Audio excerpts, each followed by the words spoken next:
Nakakalimutan mo yatang lumagay sa lugar. Gon!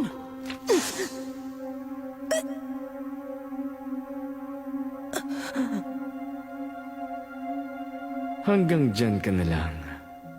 Sabihin mo lahat ng nalalaman mo tungkol sa gumagamit ng kadena. Sinabi ko na nga! Wala akong sasabihin sa inyo dahil wala akong nalalaman! Phaeton. Tama na. Tama na ang alin. Kung ano man ang gagawin mo, tama na. Bakit mo ako pinipigilan? Hindi mo naman alam ko anong gagawin ko. Balak mo siyang balian ng braso. Mali ka. Tatanggalin ko ang mga kuko niya bago ko siya balian ng braso. Kahit ano pa. Basta tumigil ka na. Bakit mo ako inuutusan? At bakit ako makikinig sa'yo?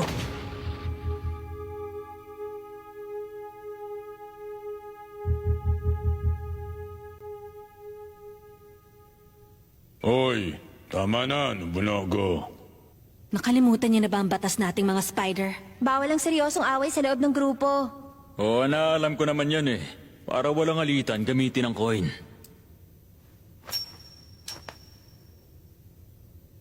Ilalim. Ibabaw!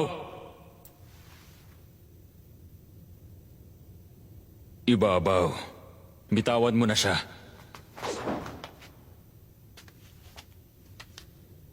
Anong gagawin natin sa dalawang yan? Hanggang ngayon wala silang ibinabahagi tungkol sa may kadena. Kung talagang wala silang alam, pakawalan na natin sila. Ano, meron ba Pakunoda? Chineko nang papunta kami dito. Totoong talagang walang alam sa may kadena ang dalawang yan. Oh? Sigurado ka? Oo. Wala silang kahit anong alaala nung gumagamit ng kadena. Mukhang mali ang kutob mo sa pagkakataong ito, Machi. Nakakapagtaka naman. Pero kung yun ang sabi ni Pakunoda, walang dudang totoo yun.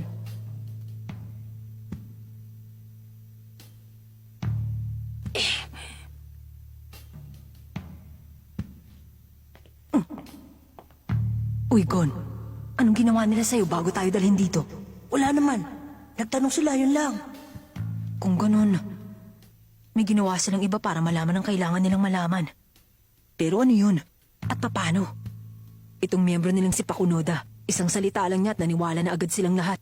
May kakayahan siguro siyang nakakapagbigay patunay sa mga salita na higit pa sa kuro-kuro lang.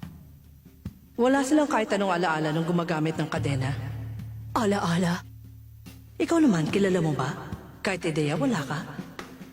kapangyarihan makita ang ala-ala ng iba sa pamamagitan ng paghawak. Ngayon naiintindihan ko na. Pero problema to. Nung sinilip niya ang mga alaala ko noon, totoong wala akong ideya kung sino ang may kadena. Pero ngayon may malinaw na akong imahe sa isipan ko. Kapag nahawakan niya ako ulit, lagot na. Kumpirmado na natin wala silang kinalaman sa may kadena. Pakawalan na natin sila. Oo nga, wala rin namang saysay kung ikukulong natin sila dito eh.